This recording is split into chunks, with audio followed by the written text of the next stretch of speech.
Today we will discuss about the cells of the nervous system. Before that, what is nervous system?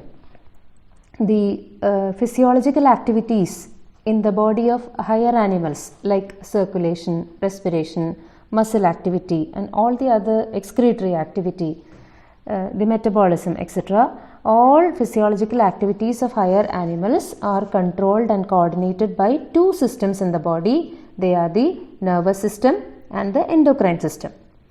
The nervous system acts like an electrical coordinator, whereas the hormonal system acts as a chemical coordinator. The nervous system consists of the nerve cells, which make up different types of tissues and organs, and the endocrine system consists of the glands, the endocrine glands, which produce chemical messengers which are known as hormones. So first we will go to the nervous system. So today we will discuss about the cells of the nervous system. So what is the functions? What are the functions of nervous system? First of all, nervous system is concerned with the perception of senses. So what do you mean by perception? That is, you are viewing something through your eye, but it is your brain that interprets that it is a ball, or it is a book, or it is a bus, or it is an elephant. Okay, so it is the nervous system which gives you perception.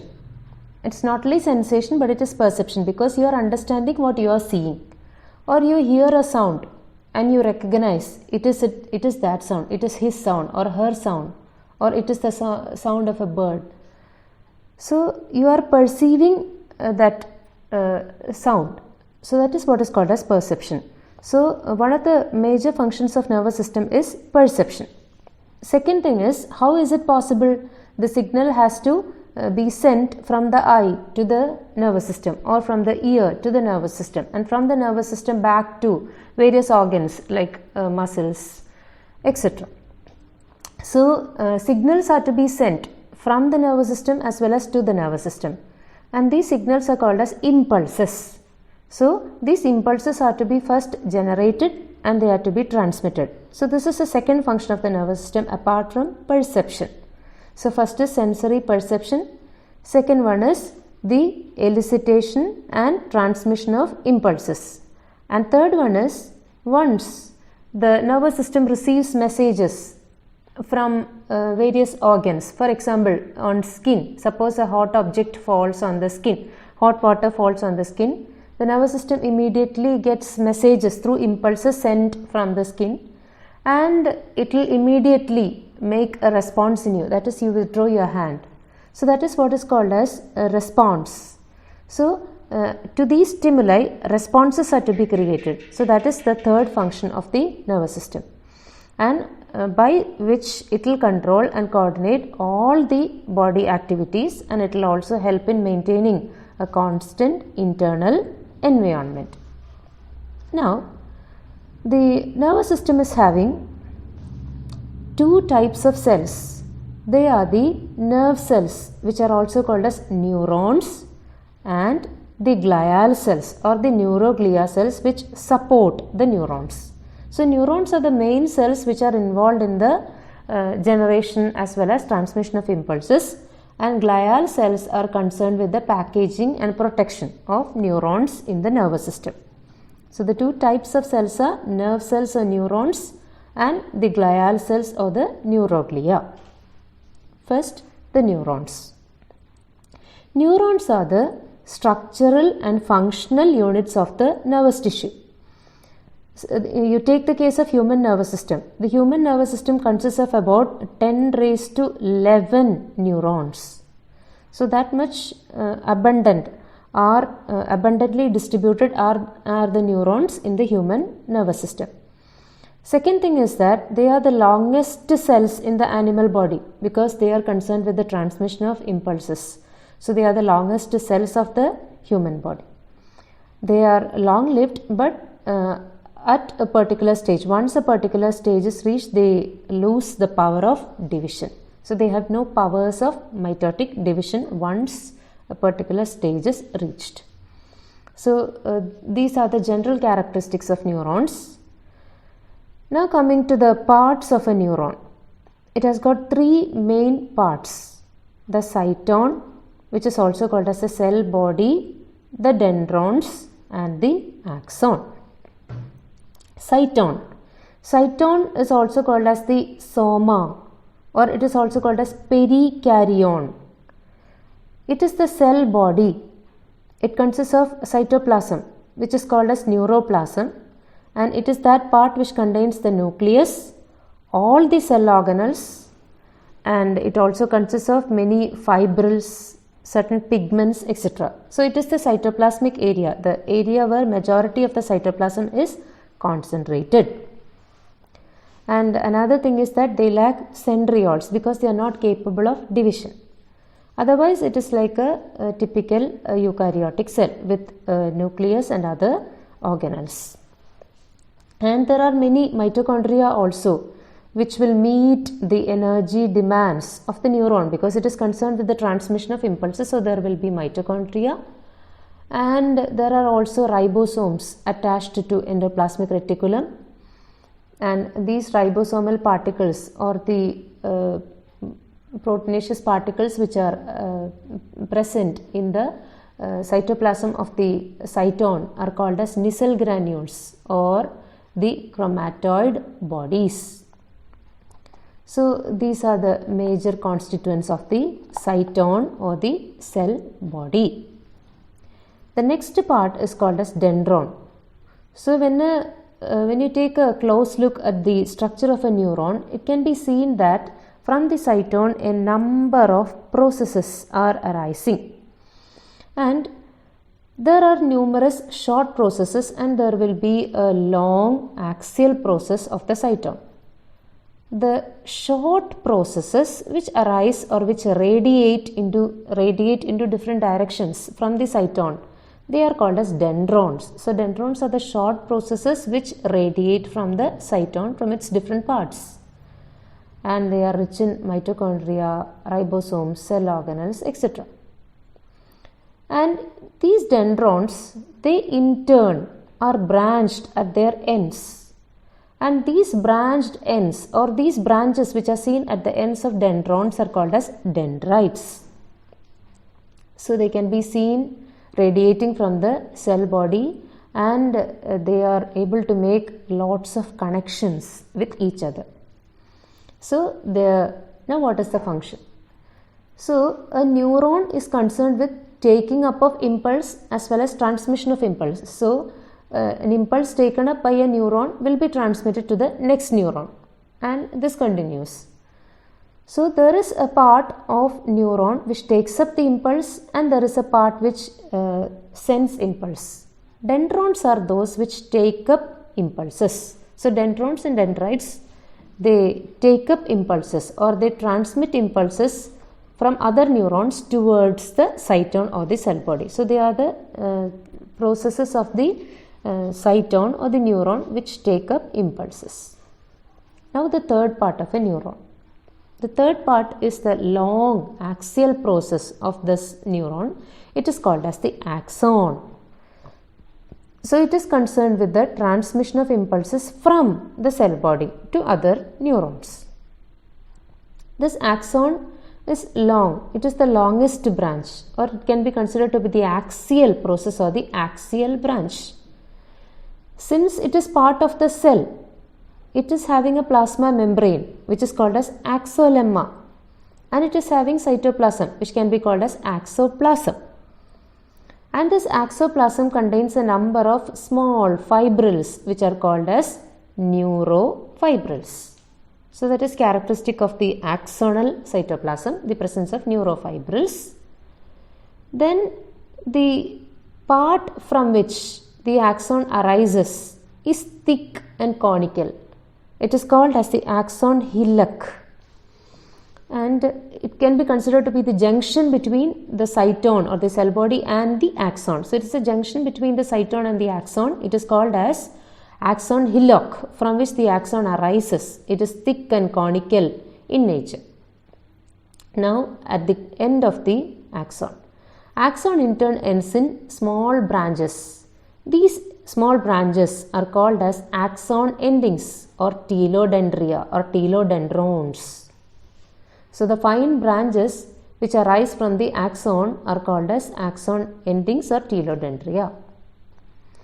If you consider each telodendrion, it will be having at its end a knob-like structure.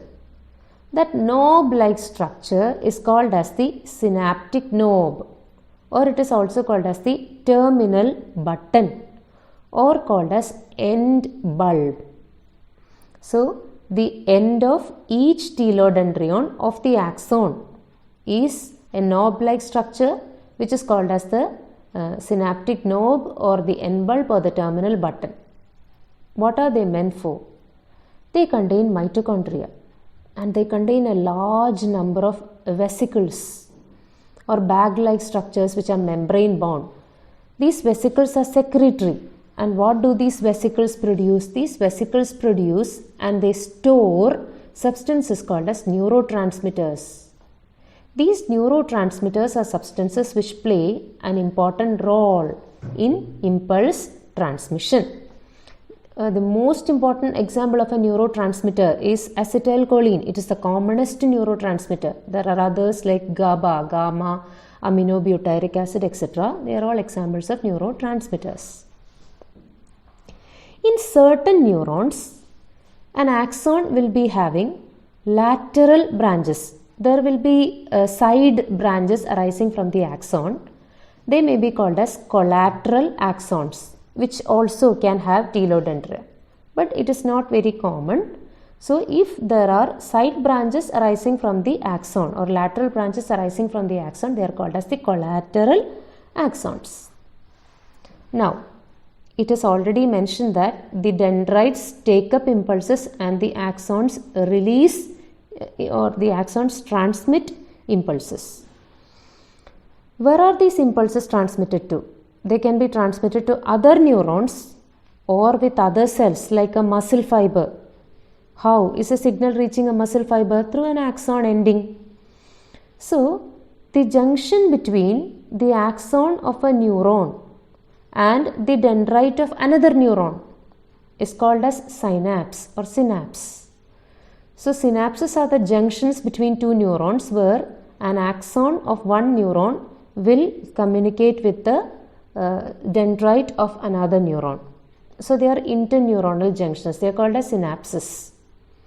Similarly, synapses will be there between neurons and muscle fibers. Suppose if the neuron is ending in a muscle fiber giving it an impulse, then there is a junction between the axon ending of that neuron as well as the muscle fiber.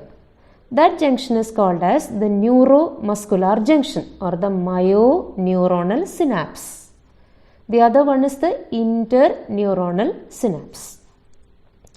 So in these synapses, the axons will release neurotransmitters from the vesicles contained inside them. And these neurotransmitters help in impulse transmission. What are the different types of neurons? First of all, the neurons can be classified based on the number of branches arising from the cell body, based on the number of dendrons and axons. So, accordingly, there are four main types of neurons. They are apolar, unipolar, bipolar and multipolar. So, first one is apolar. Apolar is also called as non-polar. It will be having branches arising from the cyton, but it will not be differentiated into axons or dendrons. So, it doesn't have a definite polarity. That is why it is called as apolar. It is not differentiated into dendron or axon. So, such neurons are called as apolar neurons. And in them, the nerve impulses can be transmitted in all the directions, or they can be collected from all the directions because there is no differentiation between an axon or a dendron. Now, such type of apolar neurons are found in certain invertebrates like hydra. In hydra, there is a nerve net system present in its mesoglia, and this nerve net consists of mainly apolar neurons. And these apolar neurons are also found in insect nervous system, and also in higher vertebrates it is seen in the cerebellum. There will be some apolar neurons, but they are less common. The second type are the unipolar neurons. Unipolar is also called as monopolar because these types of neurons will be having only one axon. There will be no dendrons. And this axon, it can be undivided or it may be single. So such neurons are called as unipolar neurons. These unipolar neurons are also found in insect nervous system as well as in the embryos of vertebrates, the embryonic stages of vertebrates also, there will be unipolar neurons present. And in the vertebrate nervous system, from the spinal cord, the spinal nerves arise. The spinal nerves arise from the spinal cord, and at the region of the origin of the spinal nerve, there will be a ganglion which is called as dorsal root ganglion. So it is called as a dorsal root ganglion of the spinal cord, from which or it is present in the dorsal root of the spinal nerve, and the dorsal root ganglion of the spinal cord of vertebrates also contain unipolar neurons. So to be summarized, unipolar neurons are found in the nervous system of invertebrates such as insects.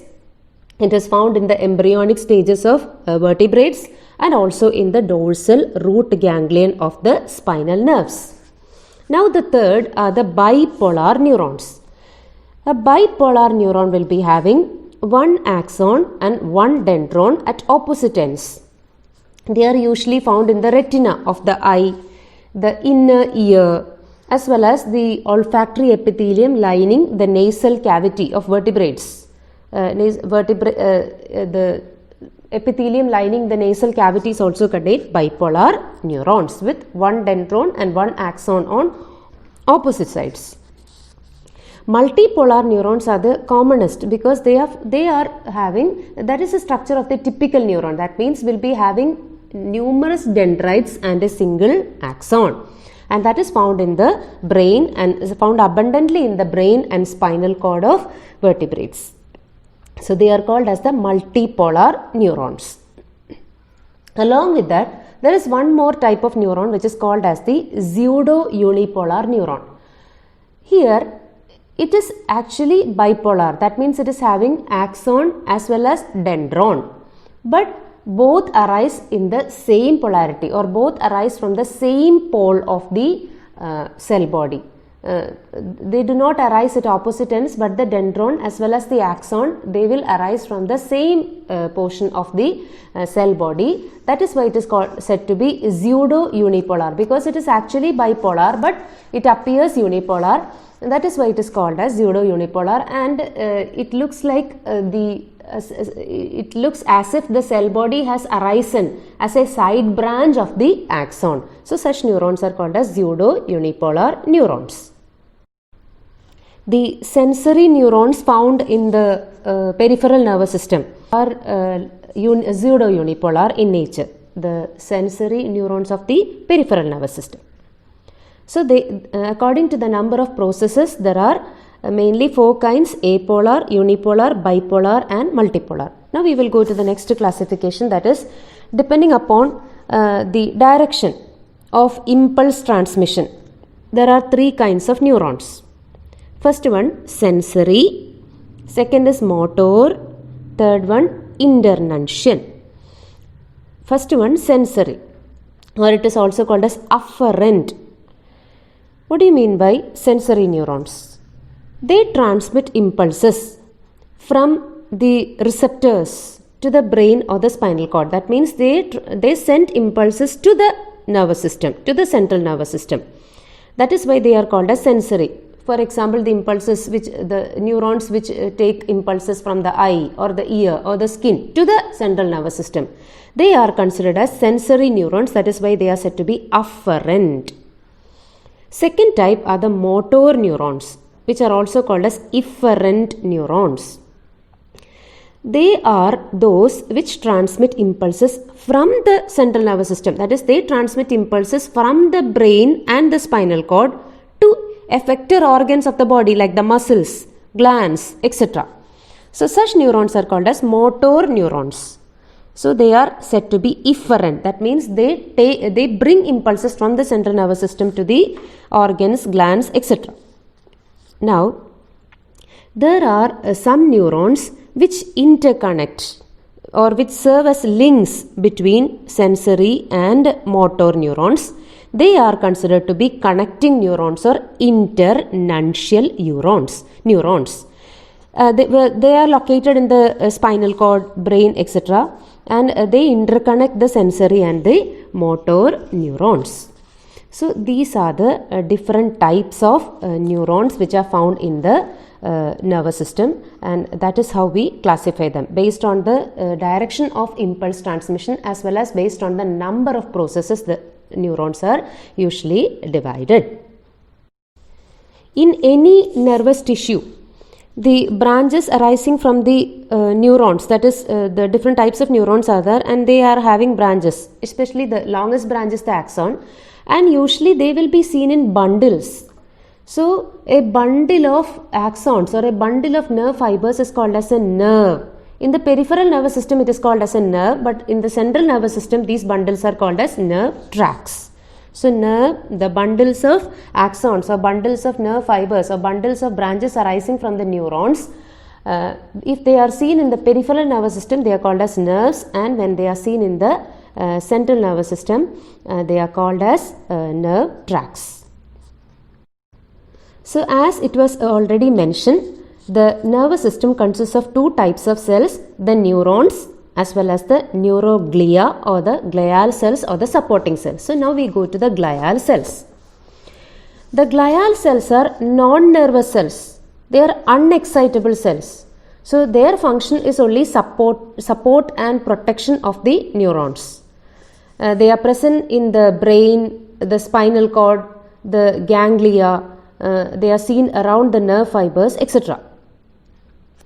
And they are very numerous in mammals, around 10 times. The number is about 10 times greater than that of the neurons, and mostly they are found in the brain and the spinal cord. So their main function is support and protection. There are two types of glial cells. First one are the microglial cells or mesoglia. Second one, the macroglia. So first is microglia and second is macroglia. Microglia originate from the mesodermal cells of the embryo, whereas macroglia originate from the ectodermal cells of the embryo. So first we go to the microglia. Microglia, they are mostly phagocytic cells. They are phagocytic glial cells which are found in the central nervous system. So their function is engulfing of the cellular waste, the cell debris. The waste will be phagocytized by them.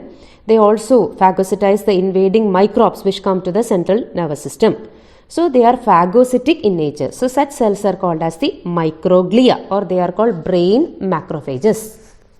The second one, macroglia. They are larger than the microglia. That is why they are called as macroglia. They are also of different types. There are astrocytes, oligodendrocytes, ependymal cells, radial glial cells, Schwann cells, etc. So there are different types of macroglia. So we first go to the astrocytes. Astrocytes are considered to be the largest of all glial cells, and they are the most numerous of all glial cells. And since they are endowed with a number of processes, they look like stars. That is why they are called as astrocytes. And their main function is support of the neurons present in the brain and the spinal cord. They also attach the neurons to the blood vessels. So they will help in removing the excess ions from the neurons, because the concentration of ions like K plus, Na plus is very important. The maintenance of their concentration is very important in the conduction of nerve impulse. So excess ions will be removed by the astrocytes. And they are also, if it was already mentioned that the nerve impulse transmission takes place with the help of neurotransmitters, and after the transmission of impulses there will be the exhaustion of neurotransmitters, but that is prevented by the astrocytes. They help in recycling the neurotransmitters which are released and used during synaptic transmission. So that is the main function of the astrocytes. They are found in the brain as well as the spinal cord. Second one, the oligodendrocytes. They are similar to the astrocytes, but the number of processes will be low and the processes will be shorter, and they are involved in the formation of myelin sheath. They also are supportive in function. So such cells are called as the oligodendrocytes. Then the ependymal cells. Ependymal cells are usually found as linings in the internal cavity of the brain as well as the spinal cord, because the brain as well as the spinal cord is having a canal inside. The brain is having cavities inside. So these cavities are lined by cells which are called as ependymal cells. So they usually form a single layer forming the lining, and they appear columnar and usually they are ciliated. So they line the internal cavity of the brain as well as the spinal cord. Then there are radial cells which are found in the retina of the eye, and the Schwann cells. The Schwann cells are involved in the formation of a sheath around the axon. This sheath is called as the myelin sheath. So that is all about the glial cells. Two types of glial cells, microglia and macroglia. Microglia are phagocytic, macroglia are different types: astrocytes, oligodendrocytes, ependymal cells, radial cells, Schwann cells, etc. Along with the cells of the nervous system, we have to discuss what are nerve fibers and what are nerves. Nerve fiber is an axon. The axon of a neuron is called as a nerve fiber, and usually it is arranged in the form of bundles, and these bundles form nerves. So, usually the axon has got its own plasma membrane. It is called as the neurilemma. But there can be a covering around it. This covering is formed by cells which are called as Schwann cells. These Schwann cells form a single layer of flat cells surrounding the axon, and their function is to nourish the axon to bring about the regeneration and repair of the axon. So Schwann cells are protective cells, or they are glial cells which are seen covering the axon. They form a sheath around the axon, and this sheath is called as the Schwann sheath. In some axons, these Schwann cells secrete a substance which is called as myelin, which forms an inner covering around the axon. So these Schwann cells in certain neurons, they will secrete a substance called as myelin, which will form a secondary sheath around the axon. But there will be other nerve cells which have only Schwann cells around but no myelin inside. So those nerve fibers which are having a myelin sheath surrounding the axon are called as myelinated or medullated nerve fibers, and those without it are called as non-medullated or amyelinated nerve fibers. In invertebrates, most of the neurons are amyelinated, but in the case of higher vertebrates, most of the neurons are myelinated. So, whether it is a myelinated neuron or a non-myelinated neuron, it can have a Schwann cell around, but if the Schwann cell secretes myelin surrounding the axon, then that nerve fiber is said to be a myelinated nerve fiber.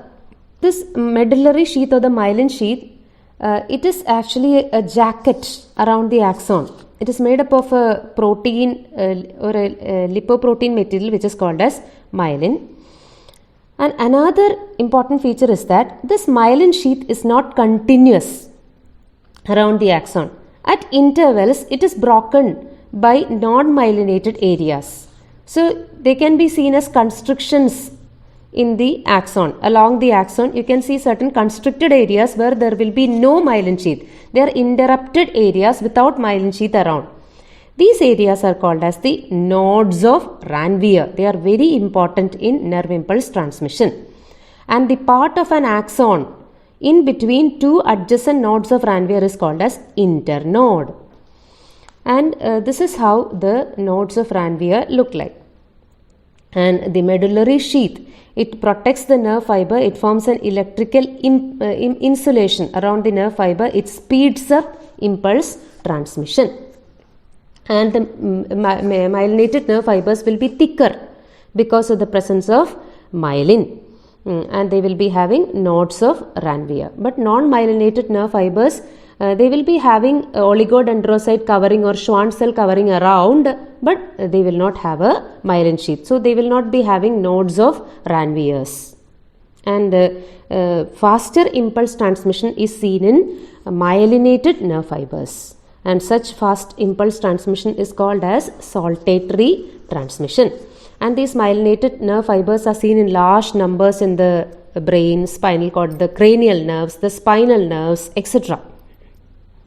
Non-medullated nerve fibers are seen in the brain and spinal cord in the grey matter region. The brain and spinal cord are having two types of regions called as grey matter and white matter. In grey matter, non-myelinated nerve fibers are abundant, and in white matter, myelinated nerve fibers are numerous. And these nerve fibers, usually they are arranged as bundles. These bundles are called as fascicles. And each fascicle is having a covering around. It is called as these fascicles, they are having a covering around, and these coverings are called as perineurium. And within each fascicle, there will be many neurons present, nerve fibers present. They can either be myelinated or non-myelinated. And each nerve fiber will be having an envelope, it is called as endoneurium. So all these collections of bundles, they are covered by, or the nerve as such is covered by a covering called as the epineurium. So the covering of the nerve is epineurium. And when you take a section through the nerve, you can see many bundles of nerve fibers inside. These bundles are called fasciculi. The fasciculus, each fasciculus is covered by a perineurium, and inside it there will be nerve fibers, and the nerve fibers are covered by the endoneurium.